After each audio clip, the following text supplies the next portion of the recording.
Michael Chen sat at his small desk in the back room of his electronics store. He looked at the numbers on his computer screen for the third time that morning. Something was very wrong.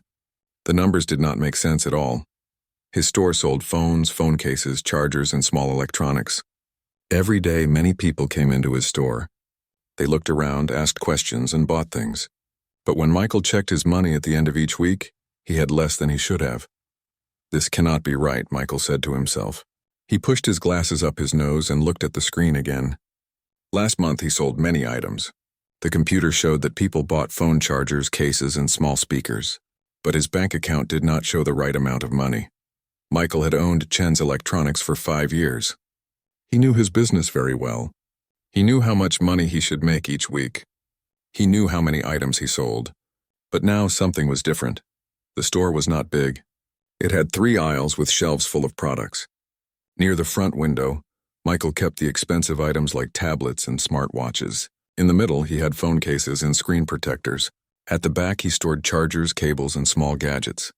Michael walked out of his office and looked around his store. Everything looked normal. The shelves were neat and full. The cash register worked fine. His part-time worker, Sarah, was helping a customer pick out a phone case. But Michael felt worried. For 3 weeks, his profits had been going down. At first, he thought it was just a slow period. Sometimes business was slow. But this was different. People were coming to his store, but his money was disappearing. That afternoon, Michael decided to watch his security cameras more carefully. He had 4 cameras in his store. 1 pointed at the cash register. 1 watched the front door. The other 2 looked at the aisles where customers shopped. Michael sat in his office and watched the camera screens. He saw normal things. A woman bought a phone charger. A young man looked at phone cases for 10 minutes before buying one. An old man asked Sarah about tablet prices but left without buying anything. Then Michael saw something strange. A middle-aged man came into the store. He wore old jeans and a big jacket. His hair was messy and he needed a shave. The man looked around the store slowly. The man walked to the phone accessories section. He picked up a phone case and looked at it carefully. Then he put it back. He did the same thing with a car charger. He held it, looked at it, and put it back on the shelf. But then the man did something odd. He looked around the store to see if anyone was watching him. Sarah was helping another customer and could not see him. The man picked up 2 phone chargers and quickly put them in his jacket pocket. Michael sat up straight in his chair. "What is he doing?" Michael whispered to himself. The man continued to walk around the store. He looked at screen protectors and picked up a package. Again, he looked around to make sure no one was watching. Then he slipped the package into his other pocket. Michael could not believe what he was seeing. The man was stealing from his store right in front of the cameras. But the man was being very careful. He only took small items when Sarah was busy with other customers. After putting 3 more items in his pockets, the man walked toward the front door. He moved slowly and tried to look normal. He even stopped to look at a display of phone cases near the door. Then he walked out of the store without buying anything. Michael jumped up from his chair and ran to the front of the store. But the man was already gone. Michael looked up and down the street, but he could not see him anywhere. "Sarah," Michael called to his employee. "Did you see that man in the big jacket?" Sarah looked confused. "Which man?" "We had several customers in the last few minutes. The one with messy hair and old clothes. He was here for about 10 minutes. Sarah thought for a moment. "Oh yes, I remember him." He looked around but did not buy anything. He seemed nice enough. "Why do you ask?" Michael did not want to worry Sarah, so he just said, "No reason. Just wondering." But Michael was very worried. He went back to his office and watched the camera recording again. He counted the items the man took. 2 phone chargers, 1 screen protector, 1 car charger, and 1 phone case. That was about $40 worth of merchandise. $40 might not seem like a lot of money, but Michael was a small business owner. Every dollar mattered to him. If this man was stealing from him regularly, it could explain why his profits were going down.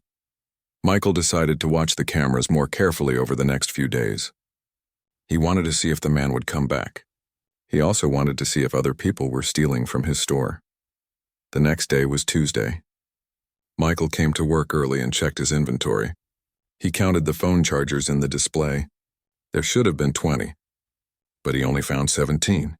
3 were missing. This is definitely a problem, Michael said to himself.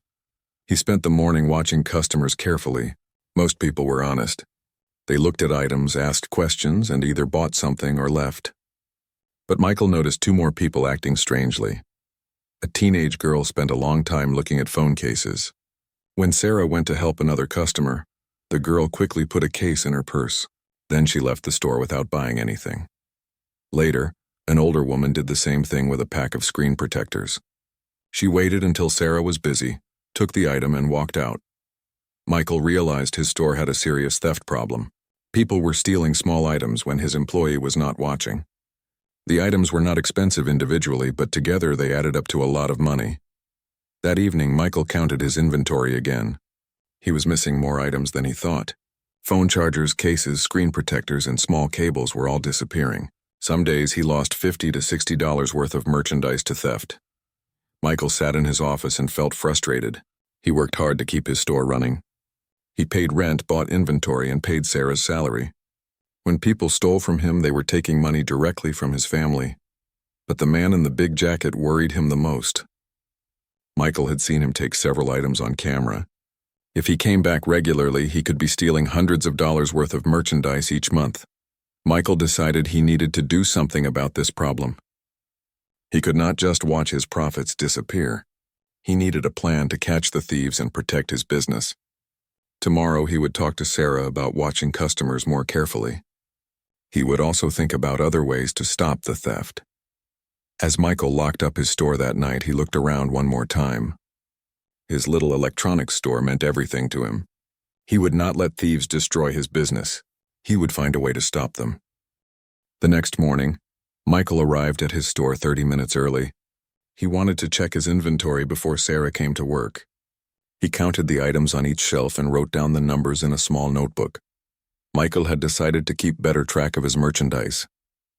Every morning he would count the most stolen items. Every evening he would count them again. This way he could see exactly how much he was losing each day. When Sarah arrived at 9 o'clock, Michael was waiting for her at the front counter. Sarah was a college student who worked part-time at his store. She was 20 years old, smart, and usually very helpful with customers. But Michael realized she might not know about the theft problem. "Good morning, Sarah," Michael said. "I need to talk to you about something important." Sarah put her purse under the counter and looked at Michael with concern. "Is everything okay? You look worried." Michael took a deep breath. He did not want to scare Sarah, but she needed to know what was happening. "I have been watching our security cameras lately. I think some people are stealing from our store." Sarah's eyes grew wide. "Stealing, really?" "I had no idea." "Yes," Michael said. "Small items mostly. Phone chargers, cases, screen protectors. Things that are easy to hide in pockets or purses." Michael showed Sarah the notebook where he had written down the missing inventory. "Look at these numbers. Yesterday we were missing 3 phone chargers, 2 cases, and 1 screen protector. That is about $50. Sarah looked at the numbers and shook her head. "I am so sorry, Michael. I try to watch customers, but when the store gets busy, I cannot watch everyone at the same time." "It is not your fault," Michael said quickly. "These people are very sneaky. They wait until you are helping other customers. Then they take things when no one is looking." Michael described the man in the big jacket that he had seen on the security cameras. He told Sarah about the teenage girl and the older woman who had also stolen items. "From now on, we need to watch customers more carefully," Michael said, "especially people who spend a long time looking at small, expensive items." Sarah nodded. "What should I do if I see someone stealing?" Michael thought about this question. He did not want Sarah to confront thieves directly. That could be dangerous. If you see someone take something, try to approach them in a friendly way. Ask if they need help or if they have questions about the product. Sometimes that will make them put the item back. And if they do not put it back, then call me immediately. I will be in the office watching the cameras. If I am not here, write down what the person looks like and what they took. We can review the camera footage later. Sarah agreed to help watch for thieves. She promised to pay closer attention to customers who acted suspiciously. For the next few days, Michael spent most of his time watching the security cameras. He learned the patterns of different types of thieves. Some people took items quickly and left right away. Others spent a long time in the store taking several small items before leaving. The teenage thieves usually came after school. They traveled in groups and created distractions. While one teenager talked loudly to Sarah, the others would steal items from different parts of the store. The older thieves were more careful. They came during busy times when Sarah was helping multiple customers. They moved slowly and acted like normal shoppers until they saw a chance to take something. But the man in the big jacket was different. He came to the store almost every other day, always around the same time in the afternoon. He always wore the same old clothes and jacket. He always went to the same section of the store, and he always took the same types of items. Michael realized this man was his biggest problem. While other thieves might steal once and never come back, this man was stealing regularly. He was like a repeat customer, except he never paid for anything.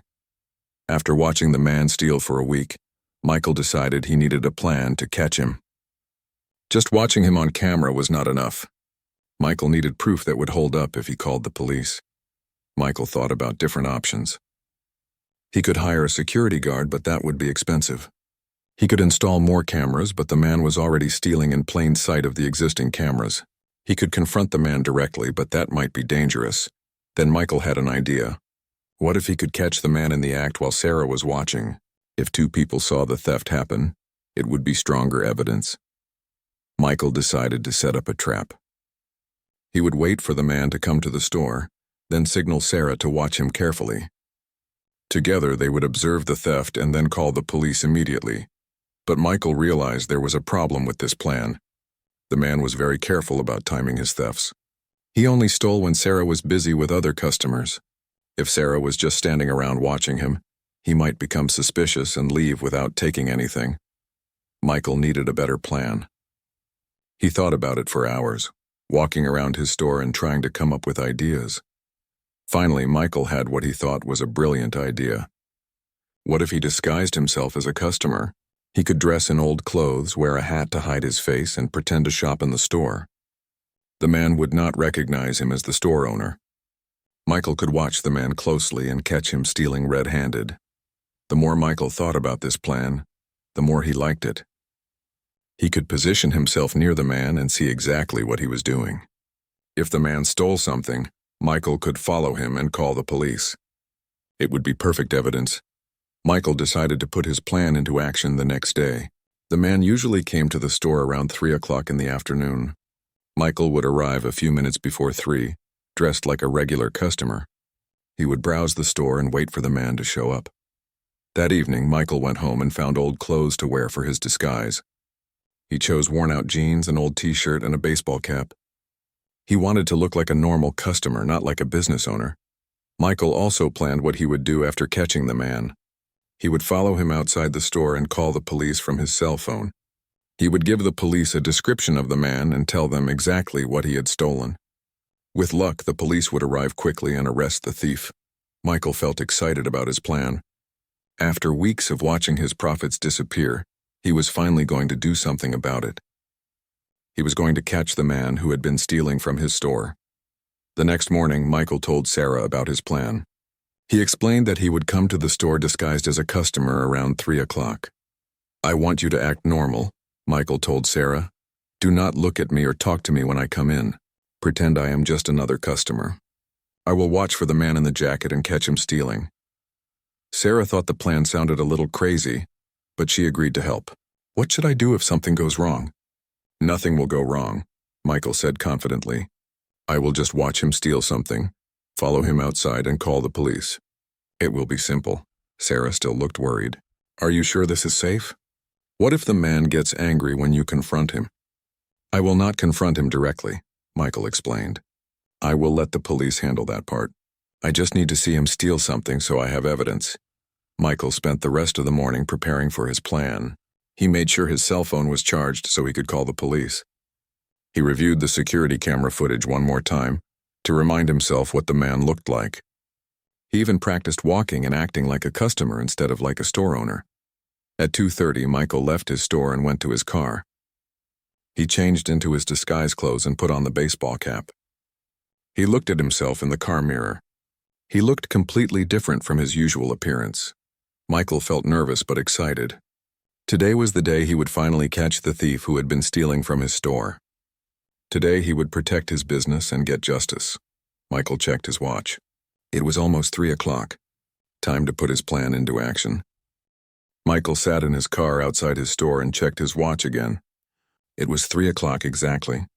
The man in the big jacket usually arrived around this time. Michael pulled his baseball cap down low over his eyes and took a deep breath. He looked at himself one more time in the car mirror. The old jeans, faded t-shirt, and baseball cap made him look completely different. Even Sarah might not recognize him at first glance. This disguise should work perfectly. Michael got out of his car and walked slowly toward his store. He tried to move like a regular customer, not like someone who owned the place. He kept his head down and his hands in his pockets. When Michael reached the front door of his store, he paused for a moment. Through the window, he could see Sarah behind the counter. She was organizing some paperwork and did not look up when he approached the door. Michael pushed open the door and walked inside. The little bell above the door rang, just like it did for every customer. Sarah looked up and smiled at him. "Good afternoon," Sarah said in her normal, friendly voice. "Let me know if you need help with anything." Michael nodded but did not speak.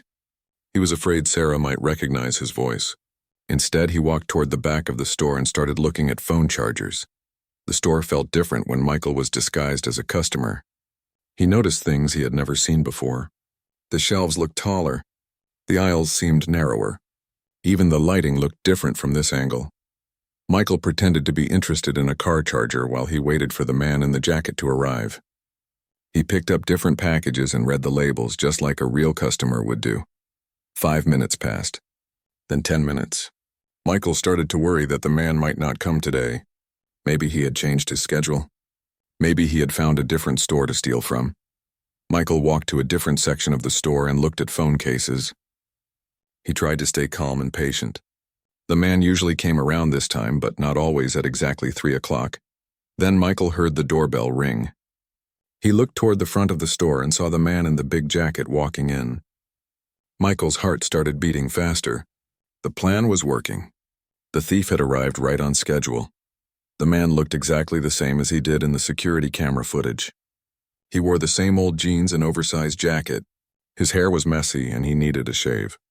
He moved slowly and looked around the store carefully. Michael pretended to be interested in a phone case while he watched the man from the corner of his eye. The man walked toward the phone accessories section, just like he always did. Sarah was helping another customer at the front counter. She was showing an elderly woman different types of phone cases and explaining the differences between them. This was perfect. The man would think Sarah was too busy to watch him. The man picked up a package of screen protectors and looked at it carefully. He turned the package over and read the back. To anyone watching, he looked like a normal customer deciding whether to buy something. But Michael knew better. He had seen this behavior before on the security cameras. The man was not really reading the package. He was checking to make sure no one was watching him. Michael moved closer, pretending to look at phone chargers on a nearby shelf. He wanted to get a better view of what the man was doing. The man looked around the store again. Sarah was still busy with the elderly customer. Michael was standing with his back turned, apparently focused on phone chargers. The coast was clear. The man quickly slipped the package of screen protectors into his jacket pocket. Michael could hardly believe it. He was witnessing the theft in person, not just on a security camera. This was exactly the evidence he needed to call the police, but the man was not finished. He moved to another shelf and picked up a phone charger. Again, he looked around to make sure no one was watching. Then he put the charger in his other pocket. Michael wanted to follow the man and see how many more items he would steal. But he realized he had a problem. He was supposed to be acting like a customer, but he was not actually shopping. He had been standing in the same area for several minutes without buying anything. Michael decided he needed to move around the store to look more natural. He walked to a different aisle and picked up a package of cables. He pretended to read the information on the package while keeping an eye on the man. The man was now looking at car chargers. He picked up an expensive one and examined it closely. Michael could see him checking the price tag. $25 for one car charger. Again, the man looked around the store. Sarah was still helping the elderly customer who could not decide which phone case to buy. The man quickly put the car charger in his inside jacket pocket. Michael realized the man was getting bolder. He had now stolen 3 items in just a few minutes. screen protectors, a phone charger, and an expensive car charger. That was probably $60 worth of merchandise. Michael knew he had enough evidence to call the police. He had seen the man steal multiple items with his own eyes, but he wanted to wait until the man left the store before calling. That way, the man would have clearly stolen the items by walking out without paying. The man continued to browse the store. He looked at tablets and smartwatches, but he did not take any of those items. They were probably too big to hide in his jacket. Instead, the man went back to the phone accessories section. He picked up another phone charger, a different brand this time. Without even looking around, he slipped it into his pocket. Michael was amazed by how bold the man had become. He was stealing items almost openly now. But Sarah was still busy with the elderly customer, and she had not noticed anything unusual. The man walked toward the front of the store, probably getting ready to leave. Michael knew this was his chance. He needed to follow the man outside and then call the police immediately. But just as Michael started to move toward the front of the store, something unexpected happened. The elderly customer that Sarah had been helping finally decided to buy a phone case. She walked toward the door, getting ready to leave. This meant Sarah would be free to watch customers again. Michael realized he needed to get out of the store quickly, before Sarah noticed that he had been standing around for 15 minutes without buying anything. Michael grabbed a phone charger from the shelf nearest to him and walked quickly toward the front counter. He planned to buy the charger so he would look like a normal customer, then follow the man outside. But as Michael walked toward the counter, he realized he had made a mistake. He had left his wallet in his car when he changed into his disguise clothes.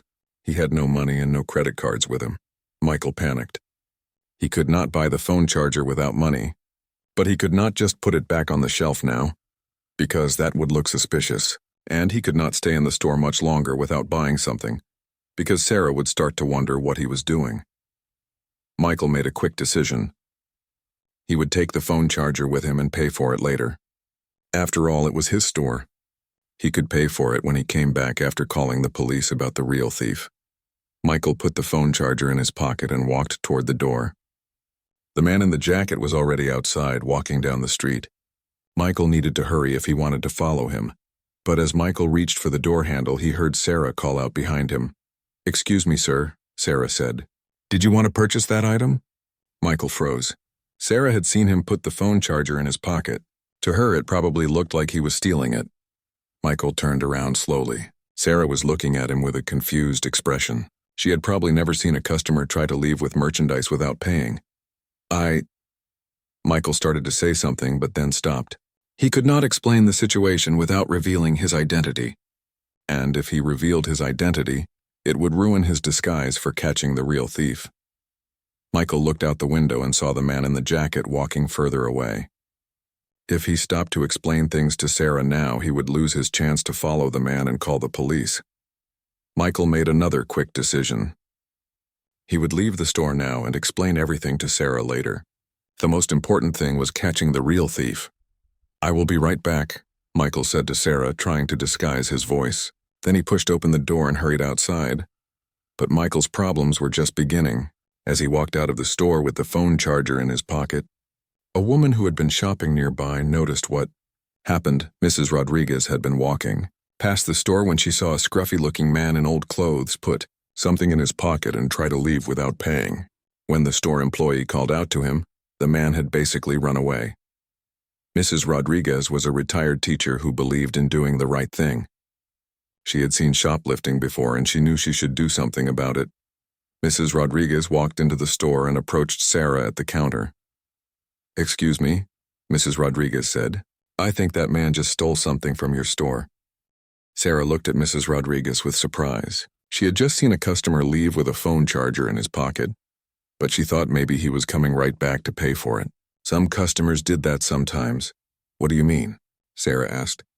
"The man in the baseball cap?" "Yes, that one," Mrs. Rodriguez said firmly. "I was walking by your window when I saw him put something in his pocket. Then when you asked him about it, he basically ran out of the store." Sarah felt confused and worried.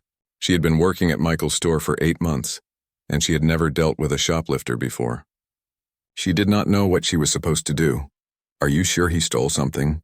Sarah asked. "Maybe he was just going to his car to get his wallet." Mrs. Rodriguez shook her head. "I have seen shoplifters before, dear. That man was definitely stealing. He looked nervous and he left very quickly when you questioned him. Sarah looked out the window to see if she could spot the man in the baseball cap. She could see him about half a block away, walking quickly down the street. He did not look like he was going to a car. He looked like he was trying to get away. "What should I do?" Sarah asked Mrs. Rodriguez. "You should call the police right away," Mrs. Rodriguez said. "If you wait too long, he will get away." "Do you have a phone number for the police?" Sarah did have the phone number for the local police station. Michael had given it to her when she started working at the store. He had told her to call if anything bad ever happened. Sarah had never thought she would actually need to use the number. But now she had a customer telling her that someone had just stolen from the store. She felt like she had to do something. "I guess I should call them," Sarah said nervously. She reached under the counter and found the piece of paper with the police station phone number written on it. Mrs. Rodriguez nodded encouragingly.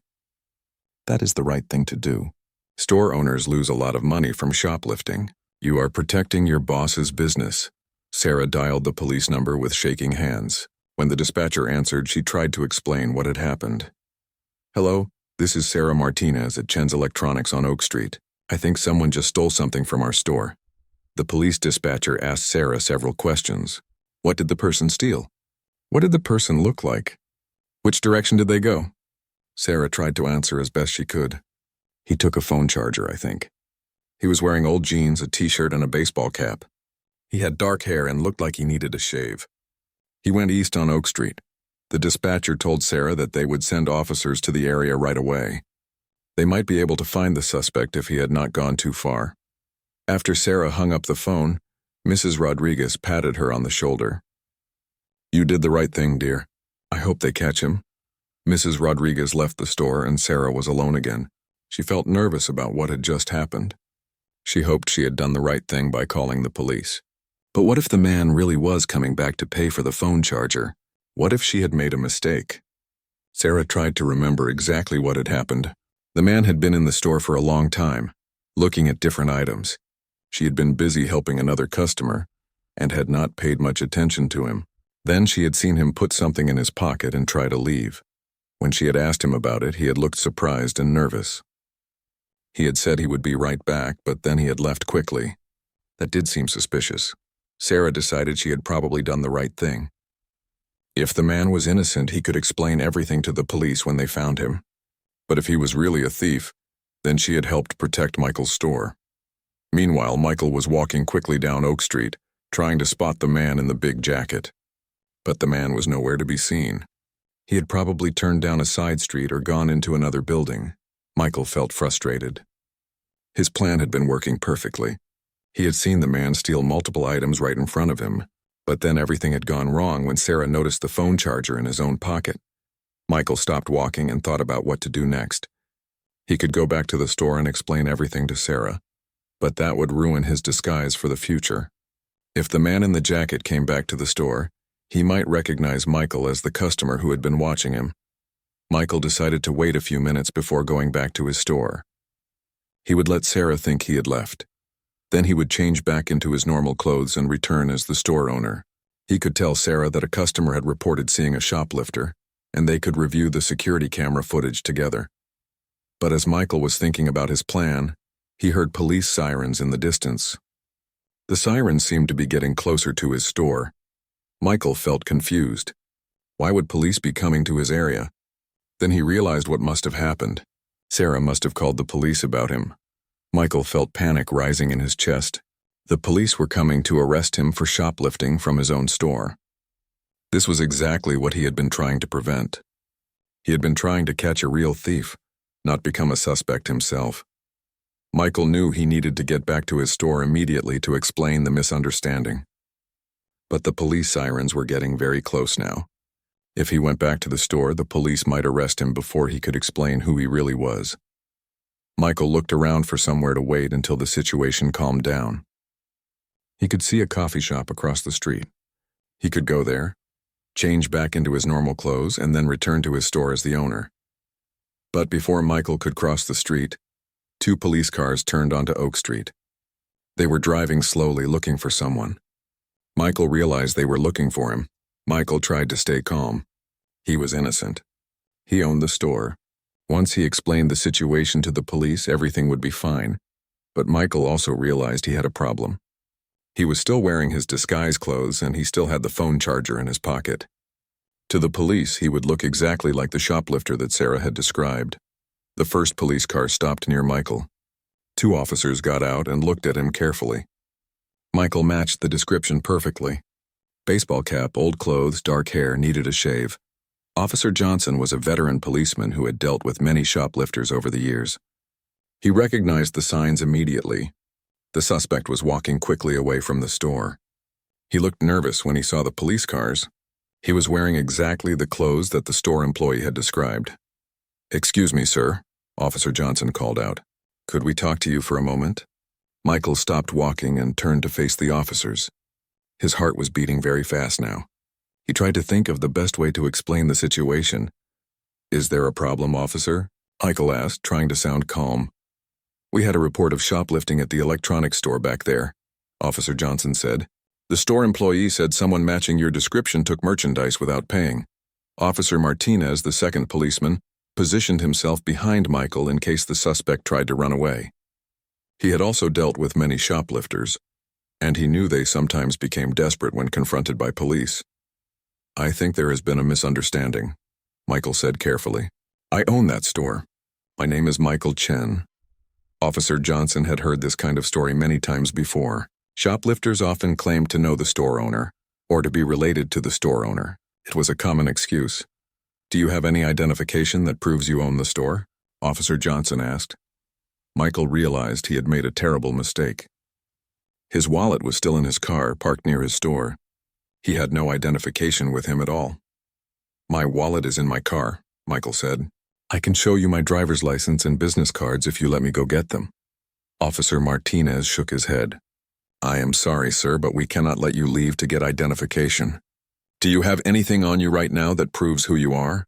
Michael searched his pockets, but all he found was the phone charger that had started this whole mess. When he pulled it out, both officers saw it immediately. "Is that the item you allegedly stole from the store?" Officer Johnson asked. Michael realized how bad this looked. He was wearing the exact clothes the witness had described. He had no identification, and he was carrying merchandise from the store without a receipt. "This is all a big misunderstanding," Michael said desperately. "I can explain everything if you just let me call my store." But the officers had heard enough. They had a clear description of a shoplifter, a suspect who matched that description perfectly, and physical evidence of the theft. From their perspective, this was an easy case. "Sir, you are under arrest for shoplifting," Officer Johnson said. "You have the right to remain silent. Anything you say can and will be used against you in a court of law." Michael could not believe what was happening. He was being arrested for stealing from his own store. This was supposed to be a simple plan to catch a real thief. How had everything gone so wrong? Michael stood on the sidewalk with his hands behind his back, while Officer Martinez put handcuffs on him. He could not believe this was really happening. People walking by were staring at him. Some were taking pictures with their phones. "Please listen to me," Michael said to Officer Johnson. "I really do own that store. This is all a mistake." Officer Johnson had heard this exact plea from dozens of shoplifters over the years. They all claimed to be innocent. They all had excuses. They all promised that if the police would just listen to their story, everything would make sense.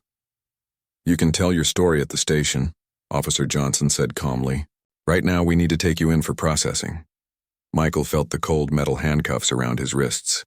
He had never been arrested before. He had never even gotten a speeding ticket. The handcuffs were tighter than he had expected, and they made his hands feel numb. Officer Martinez guided Michael toward the police car. Other people on the street stopped to watch what was happening. Michael could hear them whispering to each other. "Looks like they caught a shoplifter," one person said. "About time," another person replied. "These stores lose so much money from theft." Michael wanted to shout that he was innocent, that he owned the store, that this was all a misunderstanding. But he knew that would only make him look more guilty. Innocent people did not shout and make scenes when they were arrested. Officer Martinez opened the back door of the police car and helped Michael get inside. The back seat was hard plastic with no handles on the inside of the doors. There was a thick piece of glass separating the front seat from the back seat. Michael had seen police cars on television many times, but he had never been inside one. It felt strange and frightening. The car smelled like cleaning chemicals and old coffee. Officer Johnson got into the driver's seat and started the car. Officer Martinez sat in the passenger seat and picked up the radio to call the police station. Unit 47 to dispatch, Officer Martinez said into the radio. We have a shoplifting suspect in custody. Male, approximately 35 years old, caught with stolen merchandise from Chen's Electronics on Oak Street. The radio crackled back with a response.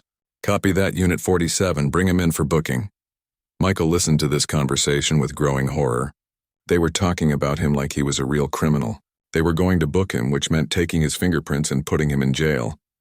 Officers, please, Michael said through the glass. Just call my store and ask to speak to the owner. The employee will tell you that I am Michael Chen. Officer Johnson looked at Michael in the rearview mirror. The employee is the one who called us about you, sir.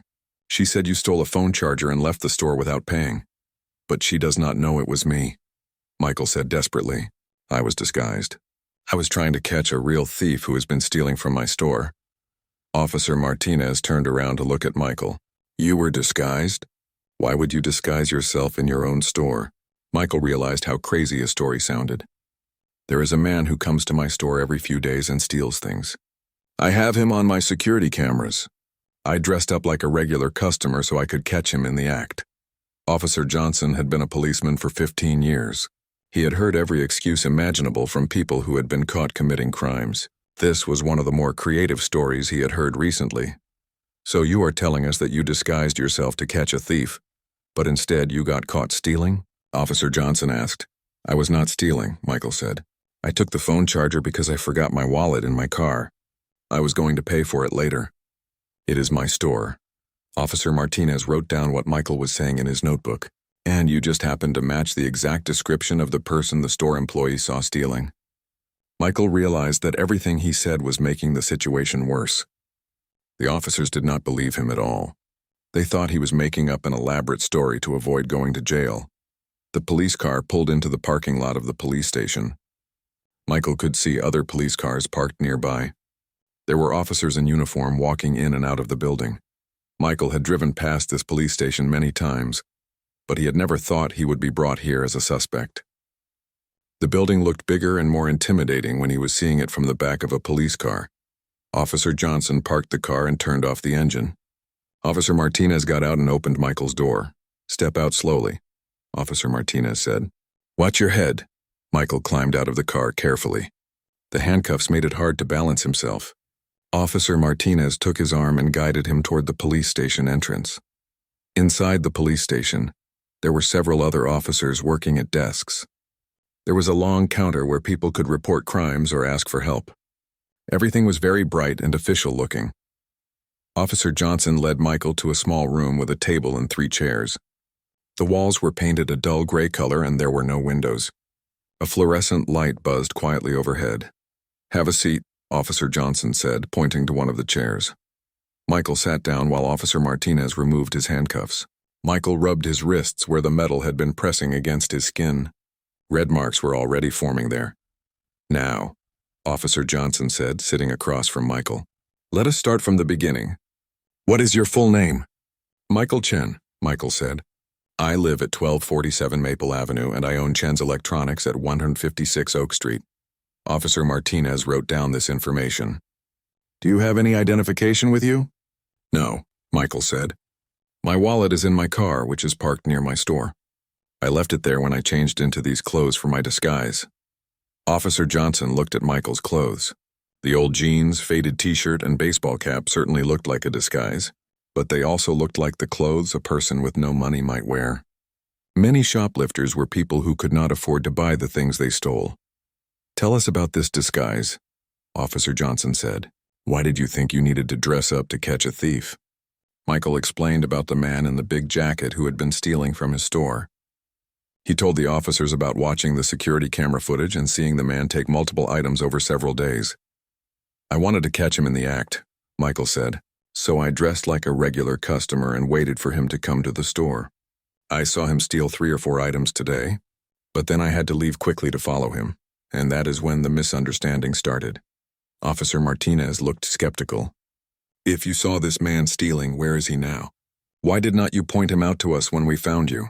Michael realized he had no good answer for this question. He had already left the store and disappeared by the time you arrived. I was trying to follow him when you stopped me. Officer Johnson made notes about everything Michael was saying. And the phone charger we found in your pocket? You say you were going to pay for that later? Yes, Michael said. I grabbed it quickly because I needed to look like a customer. But I forgot I did not have my wallet with me. I was going to come back and pay for it after I called the police about the real thief. The officers exchanged glances. Michael's story was possible, but it seemed very unlikely. Why would a store owner need to disguise himself to catch a thief? Why would he not just call the police or hire a security guard? Mr. Chin, Officer Johnson said, do you have any way to prove that you own this store? Any business cards, receipts, anything at all? Michael searched through his pockets again, but he had nothing. He had deliberately left everything in his car to maintain his disguise. Now that decision was making him look like a liar. My business license is in my office at the store, Michael said. My business cards are there too. If you call the store and ask Sarah to check my office, she can find proof that I am the owner. Officer Martinez stood up. We will make some phone calls and try to verify your story. But right now, we have a store employee who says you stole merchandise and we found that merchandise in your possession. From our perspective, we have a clear case of shoplifting. Michael felt his heart sinking. The officers were treating him like a criminal.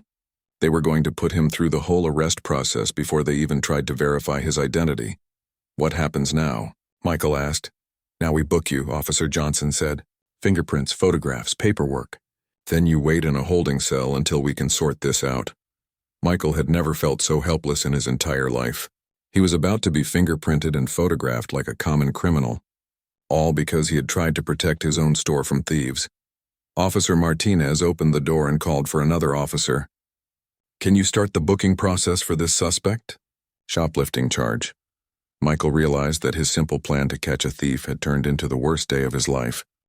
Officer Sandra Walsh came into the room to begin the booking process. She was a younger officer who had been working at the police station for only 2 years. She carried a clipboard with forms and a small camera for taking suspect photographs. Stand up against the wall, please, Officer Walsh said to Michael. We need to take your picture for the booking record. Michael stood up slowly. He felt embarrassed and angry at the same time. In a few minutes, he would have an official police photograph, just like real criminals had. His picture would be in police files forever. Officer Walsh took several photos of Michael from different angles. Front view, side view, holding a number placard. Michael tried to look dignified, but he knew he just looked like a tired, confused shoplifter. Now we need your fingerprints, Officer Walsh said. She led Michael to a desk with an electronic fingerprint scanner. Michael had seen this process on television shows, but he had never imagined he would go through it himself. Officer Walsh pressed each of his fingers onto the scanner one by one. The machine made beeping sounds as it recorded his fingerprints. Have you ever been arrested before? Officer Walsh asked as she worked. No, Michael said. Never. I have never even gotten a traffic ticket. Officer Walsh looked at Michael's fingerprint results on her computer screen. The system confirms that you have no previous arrests, she said. That is good for you. After the fingerprints were finished, Officer Walsh filled out several forms with Michael's information. She asked him about his address, his job, his emergency contact person. You said you own an electronics store? Officer Walsh asked. How long have you owned it? 5 years, Michael said. I saved money for 10 years to buy that store. It is my whole life. Officer Walsh wrote down this information. Something about Michael's answers made her curious. Most shoplifters were not business owners. Most shoplifters did not have steady jobs and permanent addresses. Officer Walsh, Michael said carefully. Could I ask you to do something for me? What is it? Officer Walsh asked. Could you call my store and ask to speak to the owner? Just ask the employee who answers if the owner is available. Do not mention that you are with the police. Officer Walsh thought about this request. It was unusual, but it was also harmless. If Michael really was lying about owning the store, this phone call would prove it quickly. I suppose I could do that, Officer Walsh said. What is the phone number? Michael gave her the phone number for Chen's Electronics. Officer Walsh dialed the number and waited for someone to answer. At the store, Sarah was feeling nervous about what had happened earlier. She kept looking out the window, hoping to see the police bring back the shoplifter. She wanted to know if they had caught him and recovered the stolen merchandise. When the phone rang, Sarah answered quickly. Chen's Electronics, this is Sarah. How can I help you? Hello, Officer Walsh said. I was wondering if the store owner is available to speak with. Sarah felt confused by this question. Michael had left the store hours ago to work on his plan to catch the shoplifter. She had not seen him since then.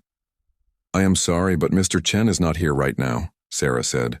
He had some business to take care of this afternoon. Can I take a message for him? Officer Walsh looked at Michael with surprise. The store employee had just confirmed that someone named Mr. Chen owned the store, and this man claimed his name was Michael Chen. What did the employee say? Michael asked hopefully. She said Mr. Chen is not available right now, Officer Walsh said. She offered to take a message. Michael felt a small spark of hope. Sarah had confirmed that Mr. Chen owned the store.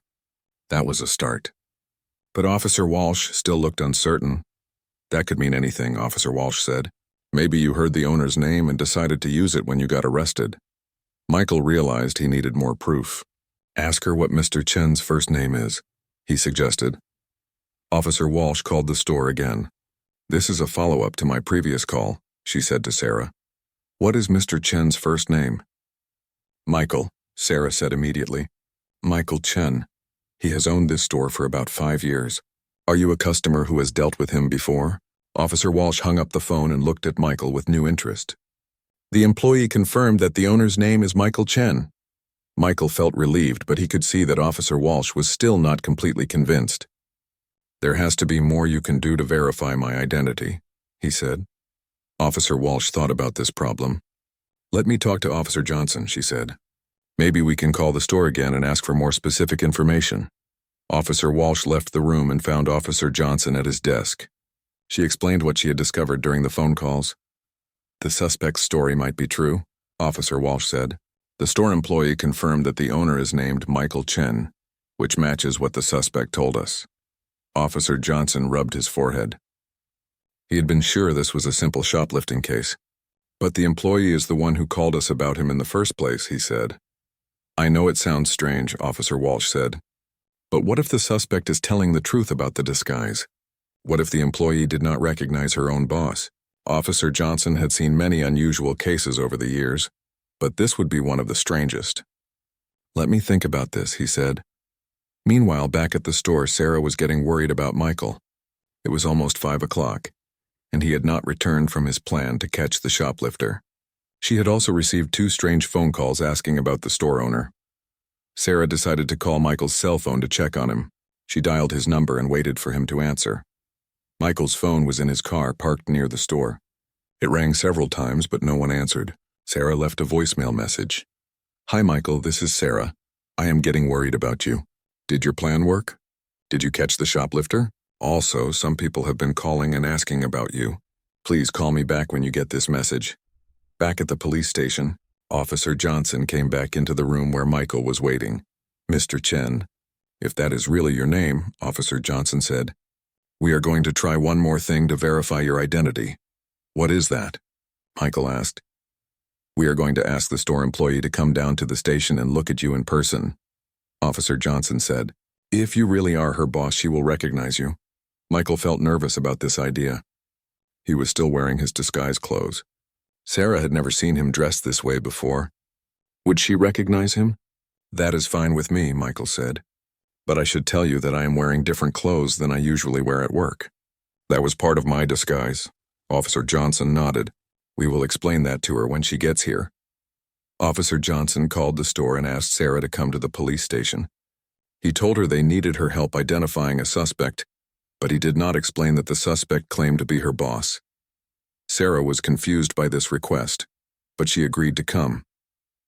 She locked up the store and drove to the police station. 20 minutes later, Sarah walked into the police station lobby. She had never been inside a police station before, and she felt nervous. Officer Johnson met her at the front desk. Thank you for coming, Miss Martinez, he said. We need you to look at someone and tell us if you recognize him. Is this about the shoplifter from this afternoon? Sarah asked. It might be related to that, Officer Johnson said carefully. Just follow me. Officer Johnson led Sarah down a hallway to a room with a large window. On the other side of the window, Michael was sitting at a table. Sarah could see him, but he could not see her. Take a good look at this person, Officer Johnson said. Do you recognize him? Sarah looked through the window at Michael. He was wearing old jeans, a faded t-shirt, and a baseball cap. His hair was messy and he looked tired. Sarah stared at him for a long time. Something about him seemed familiar, but she could not place where she had seen him before. He looks familiar, Sarah said slowly, but I cannot remember where I have seen him. Officer Johnson felt disappointed. If Sarah could not recognize her own boss, then maybe Michael really was lying about his identity. But then Sarah looked more carefully at Michael's face. She could see his profile when he turned his head slightly.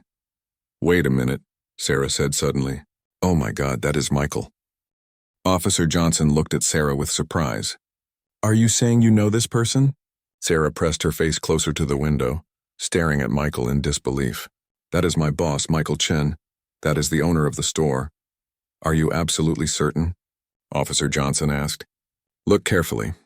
This is the man you called us about this afternoon. Sarah felt her stomach drop. The realization of what had happened was starting to hit her. Oh no, she whispered.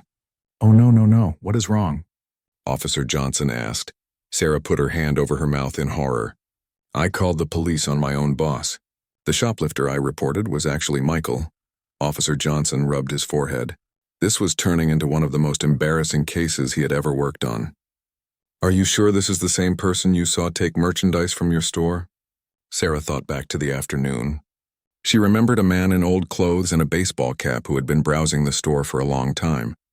She remembered seeing him put something in his pocket and then leave quickly when she questioned him.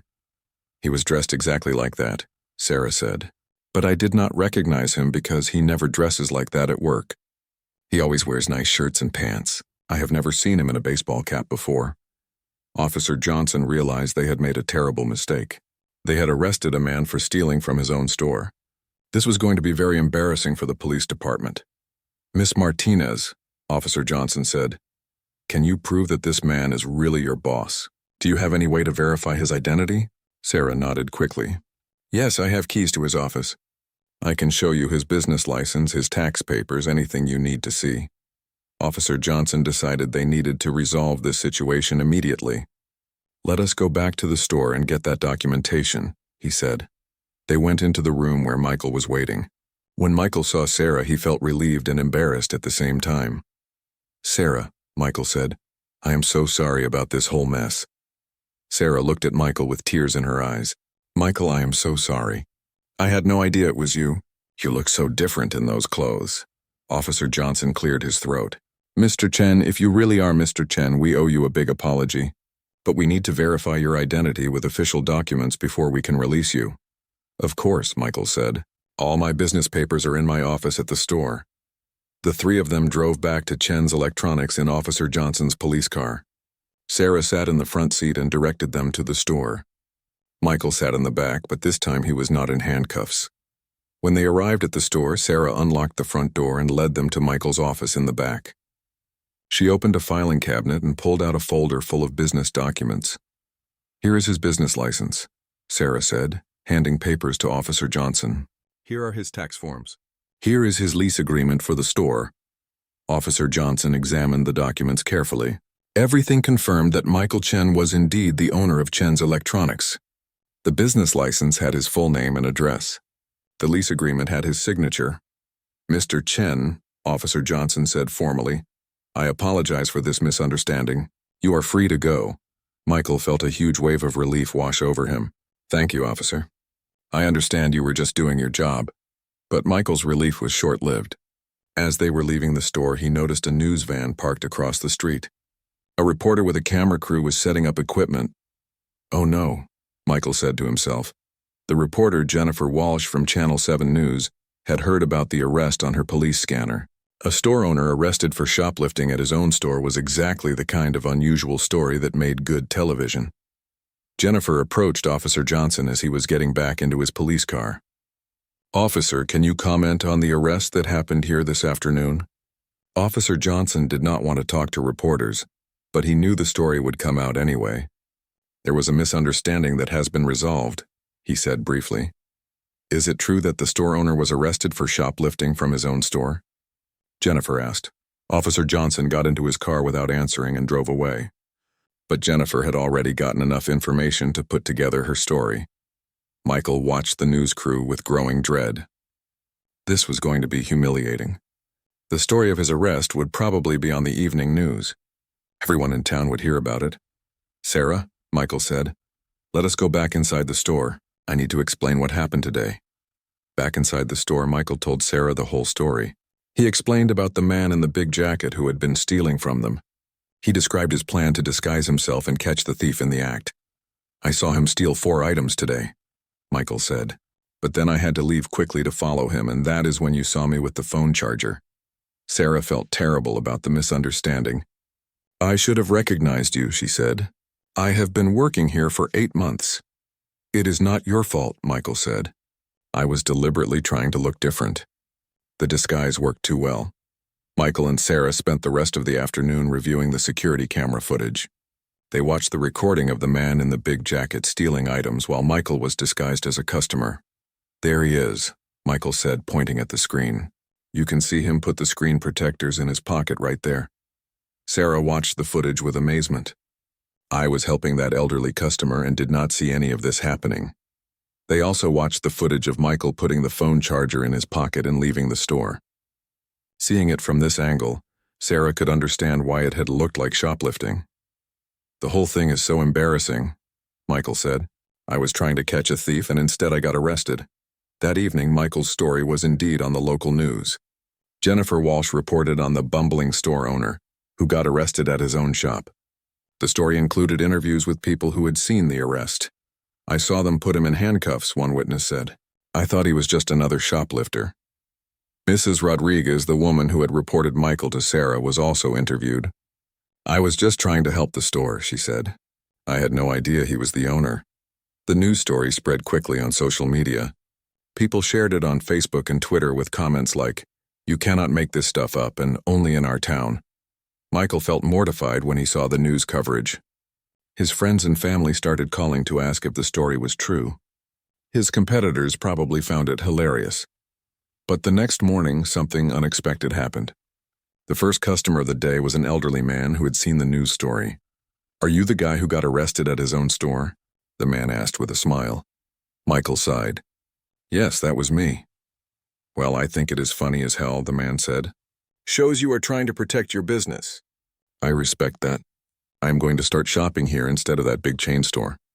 Throughout the day, more customers came in specifically because they had heard the story. Some thought it was funny. Others thought it showed that Michael cared about his business. Any store owner who is willing to dress up like a customer to catch thieves must really care about his customers, one woman said. By the end of the day, Michael had sold more merchandise than he usually sold in 3 days. The embarrassing arrest was actually bringing him more business. Sarah apologized to Michael several more times throughout the day. "I feel so bad about calling the police on you," she said.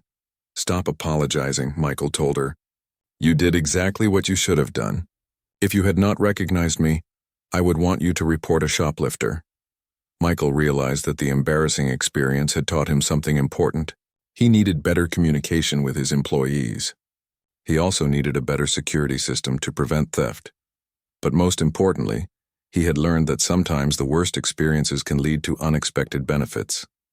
His humiliating arrest had become the best advertising his store had ever received. 3 days after his embarrassing arrest, Michael was still dealing with the aftermath of his failed plan. Customers kept coming into his store to meet the famous shoplifter owner they had seen on the news. Some wanted to take selfies with him. Michael tried to be a good sport about it, but he felt frustrated that his real problem had not been solved. The man in the big jacket was still out there, probably still stealing from his store. Michael's plan to catch him had failed completely. On Thursday morning, Michael was organizing inventory when Detective Lisa Rodriguez came into his store. She was an experienced investigator who specialized in retail theft cases. "Mr. Chen," Detective Rodriguez said, "I am with the police department. I heard about what happened to you earlier this week." Michael felt embarrassed all over again. "Yes, that was quite a mess," he said. "Actually, I am here because I think your case might help us solve a bigger problem," Detective Rodriguez said. "Can we talk about the thief you were trying to catch?" Michael felt hopeful for the first time in days. "Of course. I have him on security camera footage. Detective Rodriguez explained that there had been a pattern of thefts at small electronics stores throughout the city. The thief always targeted the same types of items and used the same methods. Your description of the man in the big jacket matches reports from 3 other store owners, she said. Michael showed Detective Rodriguez the security camera footage of the man stealing items from his store. The detective watched carefully, taking notes about the man's appearance and behavior. This is definitely the same person, Detective Rodriguez said. He has hit at least 6 stores that we know of. But you have the clearest footage of him. Detective Rodriguez explained that most store owners had only noticed the thefts after the fact, when they did inventory. Michael was the first person to actually witness the thefts happening and get them on camera. The problem is we still do not know who he is or where to find him, Detective Rodriguez said. Do you have any footage of him arriving or leaving? Maybe we can see what kind of car he drives. Michael and Detective Rodriguez spent 2 hours reviewing all of his security camera footage from the past month. They watched recordings from different days when the man had visited the store. Finally, they found what they were looking for. On one recording, they could see the man walking to a blue pickup truck parked down the street from the store. The camera angle was not perfect, but they could make out part of the license plate number. That is enough to run a search, Detective Rodriguez said. We can find out who owns that truck. Detective Rodriguez ran the partial license plate number through the police database. She found 3 possible matches for blue pickup trucks in the area. The first truck belonged to an elderly woman, who obviously was not their suspect. The second truck belonged to a man who was currently in jail for a different crime. The third truck belonged to David Martinez, a 42-year-old man with a history of petty theft and drug charges. When Detective Rodriguez looked up his address, she found something interesting. He lives only 6 blocks from your store, she told Michael. That explains why he comes here so often. Detective Rodriguez showed Michael a police photo of David Martinez. It was definitely the same man they had seen on the security cameras. We are going to arrest him, Detective Rodriguez said. But we need your testimony about what you witnessed. Are you willing to testify in court if necessary? Absolutely, Michael said. This man has been stealing from me for weeks. The next morning, Detective Rodriguez and 2 other officers went to David Martinez's apartment to arrest him. They found him at home, still asleep at 10 a.m. When they searched his apartment, they found dozens of phone chargers, cases, and other electronic accessories. Most still had price tags from different stores around the city. Where did you get all this merchandise? Detective Rodriguez asked Martinez. Martinez tried to claim that he had bought everything legally, but he could not produce receipts for any of the items. Many of the items still had security tags from stores attached to them. We have you on security camera stealing from multiple stores, Detective Rodriguez told him. The store owners have identified you. Faced with overwhelming evidence, Martinez finally admitted to the thefts. He had been stealing small electronic items from stores and selling them online for drug money. I did not think anyone would notice. A few phone chargers here and there, Martinez said. Detective Rodriguez explained that Martinez had actually stolen thousands of dollars worth of merchandise from small businesses over several months. These are not big corporations that can absorb losses, she told him. These are small family businesses. Your stealing hurt real people. Martinez was charged with multiple counts of retail theft. Because he had stolen from so many different stores, the charges added up to a felony-level offense. 2 weeks later, Detective Rodriguez came back to Michael's store with good news. Martinez pleaded guilty to all charges, she said. He is going to jail for 18 months and he has to pay restitution to all the stores he stole from. Michael felt a huge sense of relief. The man who had been stealing from his store was finally going to face consequences for his actions. How much restitution do I get? Michael asked. Based on our investigation, we calculated that he stole about $800 worth of merchandise from your store over 3 months, Detective Rodriguez said. He will have to pay you back as part of his sentence. Michael was amazed that the theft had added up to so much money. No wonder his profits had been declining, but the best news was still to come. Detective Rodriguez explained that Michael's security camera footage had been crucial in solving the case. Because of your evidence, we were able to connect Martinez to thefts at 6 different stores, she said. You helped us put away a thief who was hurting a lot of small businesses. The local news picked up the story of how Michael's embarrassing arrest had led to solving a major theft ring. This time the coverage was much more positive. Local store owner helps police catch serial thief was the headline on Channel 7 News. Jennifer Walsh, the same reporter who had covered Michael's arrest, interviewed him about the resolution of the case. "How does it feel to know that your experience led to catching this thief?" she asked. "It feels great," Michael said. "I am just glad he cannot steal from other small business owners anymore." The positive news coverage brought even more customers to Michael's store. People admired how he had helped solve a crime that affected multiple businesses. Michael used some of the extra money from increased sales to upgrade his security system. He installed better cameras and added an alarm system that would alert him immediately if someone entered the store after hours. He also hired a part-time security guard for busy weekend hours. The guard's presence deterred other potential thieves and made customers feel safer. Sarah got a raise for her dedication during the whole ordeal. Despite the embarrassing misunderstanding, she had done exactly what Michael wanted her to do when she saw suspicious activity. "You followed our procedures perfectly," Michael told her. "I should have told you about my plan before I tried it." Michael also started communicating better with Sarah about store security. They developed clear protocols for handling suspicious customers and reporting theft. 6 months later, Michael's store was more successful than it had ever been. The increased customer traffic from the news coverage had become regular business. People liked shopping at a store where the owner cared enough about security to personally try to catch thieves. Michael never tried to disguise himself as a customer again. But he continued to monitor his security cameras carefully, and he worked closely with police to prevent retail theft. The most important lesson Michael learned was that sometimes the most embarrassing experiences can lead to the best outcomes. His failed plan to catch a thief had resulted in solving a much bigger crime problem. Michael kept a framed copy of the newspaper article about catching the serial thief hanging in his office. It reminded him that persistence and community cooperation could overcome any challenge. And whenever customers asked him about his famous arrest, Michael would laugh and tell them the whole story. It had become his best conversation starter and his favorite example of how things are not always what they seem. "I got arrested for stealing from my own store," Michael would tell customers with a smile. "But it led to catching a real thief who was stealing from 6 different businesses. Sometimes you have to go through something embarrassing to get to something good." The story became local legend. Other business owners in the area would joke with Michael about his criminal record. But they also respected him for taking action to protect his business, even when the plan went wrong. Michael's relationship with the local police also improved significantly. Officers would stop by his store regularly to check on things and ask about any suspicious activity in the area. Officer Johnson, who had arrested Michael, became a regular customer. He would buy phone accessories for his family and always joke about the arrest. "I still cannot believe you got me to arrest a store owner for stealing from his own store," Officer Johnson would say.